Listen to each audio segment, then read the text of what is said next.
Greetings and welcome to A Contemplative Reader, where together we will explore the spiritual, the mystical, the mysterious, and the otherworldly in various forms of literature. Today we will be exploring The Way of Edan by Philip Chase. A few disclaimers first. After all, before I put on the collar, I was a lawyer, so here we go. Number one, I have had friendly interactions with the author Philip Chase over the years on his booktube channel, The Best of Fantasy.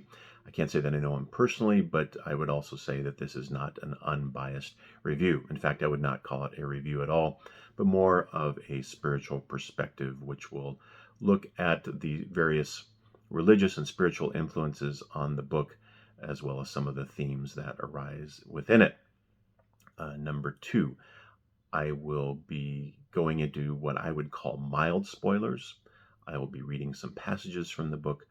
I will talk about, again, some of the themes and realities that are found within the book.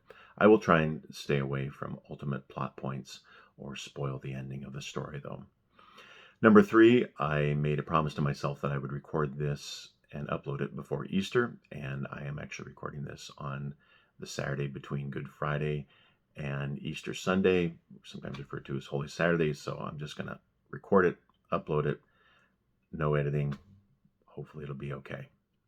So how could you describe The Way of Edan? Well, I think one way you could describe it is that it's a classic fantasy which is told in modern language.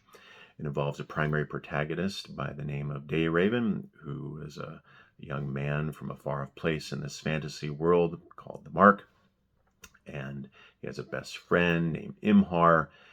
And then he goes off on a journey, which involves meeting elves, dwergs, which are these dwarf-like people, and also wizards, Viking-like warriors, kings and queens, aglaks, which are kind of like trolls, fantasy creatures, and various forms of magic. Also involves a young woman who I think is also one of the primary protagonists of this book, named Sequara, who's an heir apparent to rule a far-off isle. And she also goes off on a journey and encounters much of the same thing. So it's a classic fantasy in that perspective, but is told in modern language. And what do I mean by that? Well, for one, the violence in this story is not downplayed in any sense. The story actually begins with a rather shocking depiction of religious violence and martyrdom, which is sought out by three followers of the Way of Edan, who go to a competing religious temple and desecrate it. And then the followers of this competing religion basically massacre them, and that is told in no uncertain terms. Of course, there are various incidents of battles and other forms of combat told throughout this book, and the reality of that is not downplayed in any sense of the word. The stories of these battles and these encounters with these creatures, such as the trolls, for example, are told in terms which do not leave anything to the imagination in terms of what is going on. So that's a good thing in a certain sense. A lot of times fantasy stories can kind of skirt around the reality of what happens during warfare and violence, and Chase does not leave anything to the imagination there. As I said, you know what is going on, and the reality is there in front of you. Also, certain forms of language are not downplayed in this story. For example, you hear of salty language told around campfires and soldiers on their way to fight in wars. They don't mince words, of course, so there is some of that involved in this well. So there is scenes of brutality and reality that what I would lead to what I would call this being a classic fantasy told in modern language. So, but what I want to explore, though, kind of goes beyond that and discusses some of these spiritual themes and influences, which I think are interwoven throughout this book. This book has a deeply spiritual foundation which draws on many traditions, mythologies, and world religions. I think the way that Chase tells this story invites us to ponder deeper meanings through symbolic language. One of the things, for example, when I've talked about when I review Gene Wolfe books, is that his stories are full of different layers of meaning, and that sometimes can be done through symbol. And I think Chase does that quite well. So I'm going to begin with a couple of examples of that. And again, this first one here will involve what I would call a mild spoiler. It's on page 69 of the paperback edition of a 400-some page book. So hopefully it won't spoil anything too big here, but I think it gives a great example of the kind of language that Chase uses to convey deeper meanings. Imhar approached and cut the bonds from Day Raven's wrists with his hunting knife. When his hands were free, he remained sitting as the setting sun's last rays disappeared from the hill. In the gloaming, as the three sat in the doom ring center atop the hill overlooking his former home, Day Raven gazed toward the darkness in the east. As I said, when there are multiple meanings within stories and language and symbolism, you begin with the literal. Well, the literal sense of that is Day Raven is gazing towards the darkness in the east. Of course, the sun is setting in the west, so the darkness is in the east first. The literal sense of what is going on in this story. But there's also a perspective of what is going on in Day Raven's life at this point. Something drastic has happened to him. His life will be changing. His former life is no more. He is embarking on this new life. And so as he gazes off into this new life, which he doesn't know where it's going to take him, it involves a figurative form of darkness. Also refers to the greater context of this whole story. Again, there's this religious war brewing. The followers of the Way of Edan are amassing their forces, and these wizards are stoking religious hatred and violence in order to take over their neighbors. And those lands and those wizards are off to the east. So on the greater perspective, there is an arising darkness in the east, which I think is alluded to in this language. Just a beautiful example of multiple meanings within a story and within a passage used by symbolic language. Another example is found later in the book, and so I will just read one sentence and not give any names, which I think will hopefully avoid any spoilers. The sentence reads like this: the three women, past, present, and future, wove their plans as the sunlight shining through the window moved across the room, grew dim, and yielded to darkness. So you've got what I would call a tripartite sentence structure there. First you refer to three women, past, present, and future, and then the setting of this particular sentence: sunlight shining through the window across the room, which was growing dim, and then yielding to darkness. So the description of the women corresponds with the setting of this particular sentence. The woman of the past, an older woman. Sunlight shining through the window, which has yielded to darkness. The woman of the present, the dimness of the light going through the room in the present. But then also the sunlight itself, talking about the future, the woman of the future. So again, I just like the way that language, even within one sentence, can evolve deep symbolism. So on to some of the religious and spiritual influences on the Way of Edan. And I took various notes on here, and so I'm just going to go through them. Well, obviously, there's the influence of various forms of mythology on this story. There's pantheons of gods talked about that are mysterious. There are magical interactions between the divine and the human. And the list could seemingly go on. And I'll let other people who are perhaps more have more expertise in mythology tell that story. But I think that, again, that is something you should be aware of. Again, Chase has a deep background as an English professor and a medievalist in various forms of mythology through, stories such as Beowulf, but also Celtic mythology and various other world mythologies, all of which show up in various forms in this book. Moving on to world religions, the impact of Christianity on this story is found throughout the book. First of all, the religion that is perhaps the primary religion through which this story is told is the Way of Edan. And sometimes it's just referred to as the Way. Well, that, of course, references depictions of early Christianity found in Acts, where Christianity was just called the Way of following Jesus. The religion is also referred to as the kingdom of the eternal. Again, allusions to the kingdom of God, the kingdom of heaven, found within the New Testament. There are various other allusions to Scripture, such as when there are prayers which say things such as, "Your will be done." Of course, referencing a petition from the Lord's Prayer, "Thy will be done."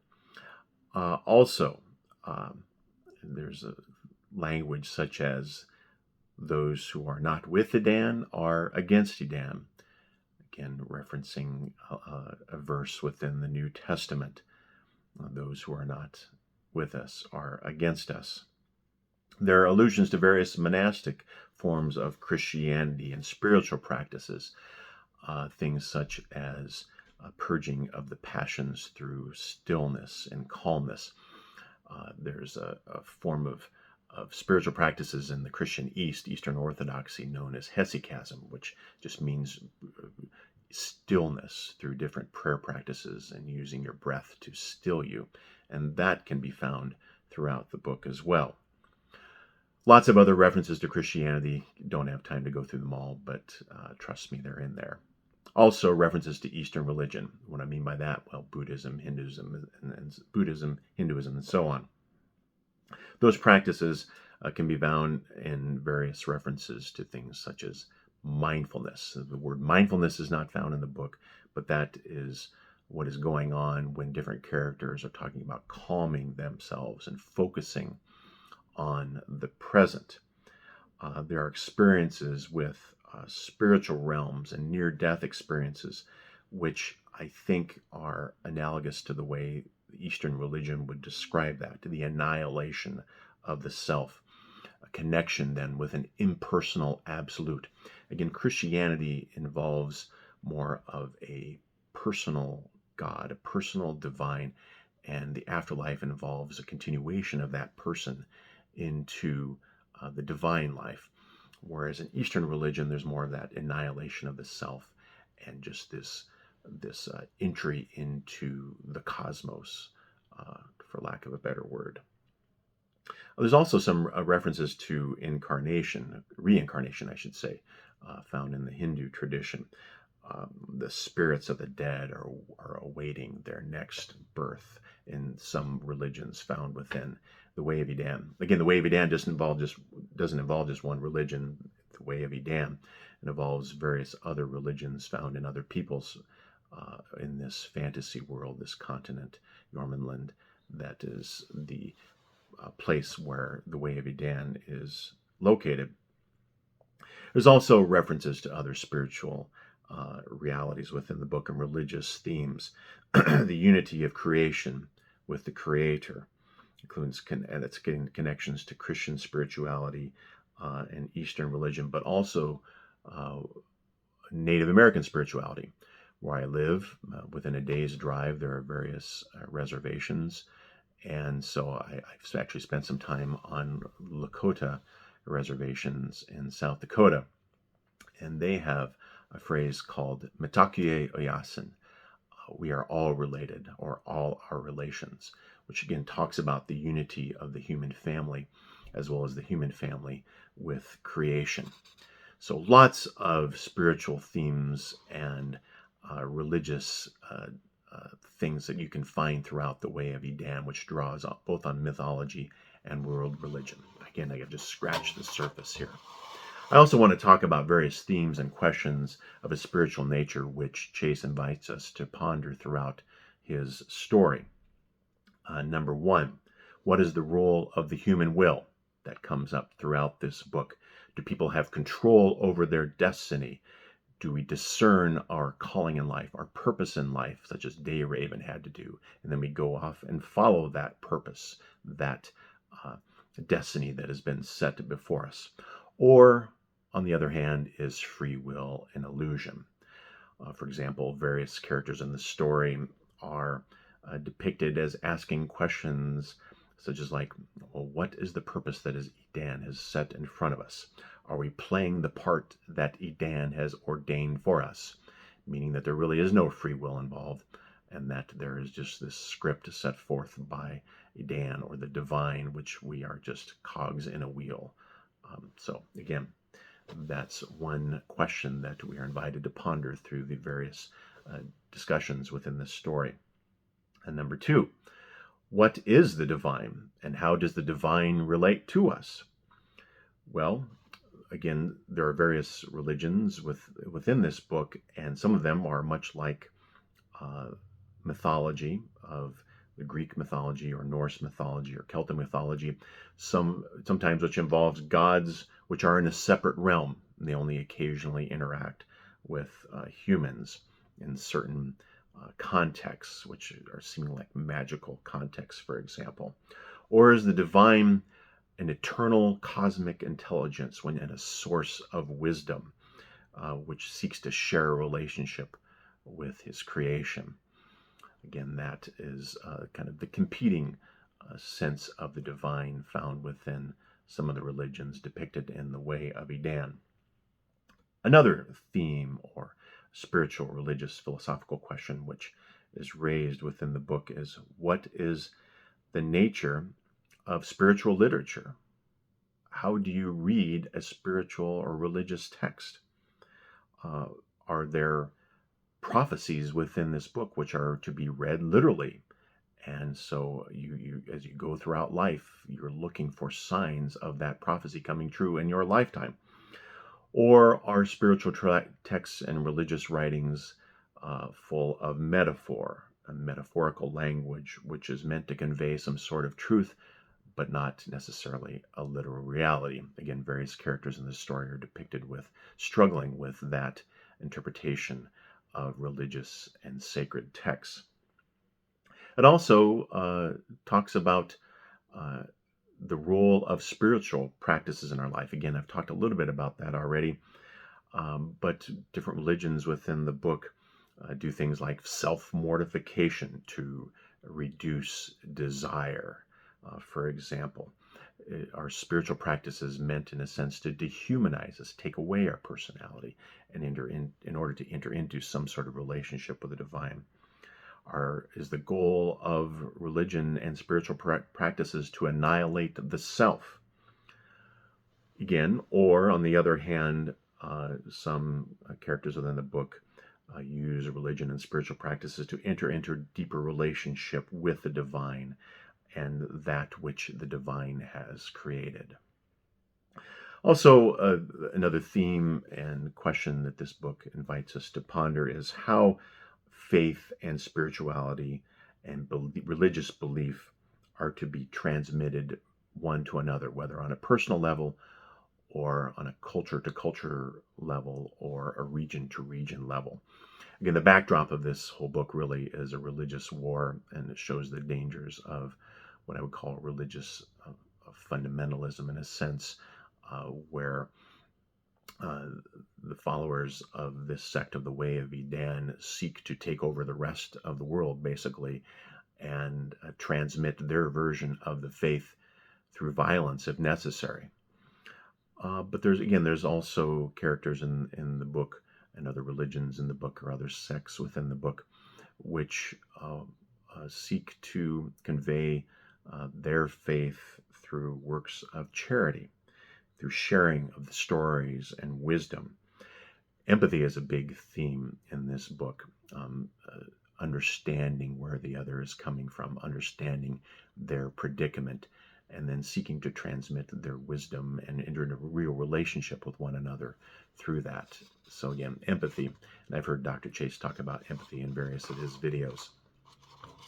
So those are some of the influences and themes found within the book. I want to just briefly then offer a couple of more quotes from the book, which I think show examples, beautiful examples of religious rituals and the impact that religion, in a positive sense, has on this particular book. First, there's a depiction of a Dwerg funeral, and that I'm just going to quote a little bit of the language from that. This is the song of our ancestors. We sing it to guide the spirit of our departed sister back into their arms. According to our customs, her life's journey is incomplete until she returns to the ancestors. In our case, they are far away, so the song is important. And the fewer of us that remain, the harder we cling to such customs. And then it goes on to describe the funeral rite itself, the funeral procession. As the slow procession wound down the street, the singing grew in intensity, and then the sharp keen of a woman or anguished cry of a man rose above the chant. Many of the dwergs around Dayraven convulsed with weeping, and some tore at their hair or beards as they waited. Such poignant grief. And what were they grieving? The end of one woman's life? The reminder that such an end awaited each of them? The demise of their people? Lives begin and end. Kingdoms and peoples come and go. The world takes little notice as it pulses on in an endless cycle. Just beautiful language in this depiction of a Dwerg funeral rite. Again, I've presided over many funerals, and those rites and rituals are important. They're important to the person's faith. They're important in a way to pass on that faith to the next generation as they see what happens when one life ends and another is beginning. Which leads me to the next passage I want to quote, because just a few pages after that depiction of the Dwerg funeral rite, Sequara observes this ritual of welcoming a newborn into the world, where the newborn is welcome to this world, welcome to this life. May Angara, again the god of this religion, may Angara bless you and witness your parents vow to protect you, to offer you comfort and joy, to guide you as best they can in the ways of wisdom, and long may Angara keep you in the company of dear ones. And then water was poured on the newborn's forehead. Again, I've also baptized many young ones in my career as a pastor, my vocation as a pastor. That is just a kind of a beautiful way of incorporating that baptismal symbolism within the religion of this story. There's even kind of a Trinitarian structure to the blessing of this newborn. But again, the way that Chase places those two rites within the story is, I think, is just deeply symbolic. Again, there's this depiction of death and the rite of sending one off to life, afterlife. And then right after that, there's a depiction of the welcoming of the newborn into the world and blessing them. So there's death and there's life. That cycle of life is not defined by what happens at the end of our mortal nature, but is defined by what happens when we enter into that divine life, where we are claimed by that greater, whatever you call that. Again, in my tradition, we call it the Trinity, Father, Son, and Holy Spirit. But whatever religion might define it, that divine life, which we are united with through those spiritual practices, which are transmitted from one generation to another. So that's just, again, I've just really scratched the surface of the way Dr. Chase has used religion and mythology and belief and spiritual practices and interwoven that with the plot of his book and with the characters' journeys in their book. So again, I really highly recommend that you pick up The Way of Edan. It is not beginning fantasy. I would recommend many other books, such as The Hobbit, for example, to read first before you would read a book like this, because it is written I think, for at more of an advanced level. Again, it's available in paperback form. The Broken Binding edition, this beautiful edition, which has illustrations within it. The audiobook from Alan from the Library of Alexandria, which does a wonderful job of depicting the characters and the accents within the story and distinguishing between them. Also, the recording, and Blessed Be the Eternal, this theme song for the Way of Edan, which you can find on Dr. Chase's channel. So I really enjoyed this story. Looking forward to reading the other two books in this trilogy, as well as the sequel book, which will be coming out this summer. Thank you for watching. Peace be with you.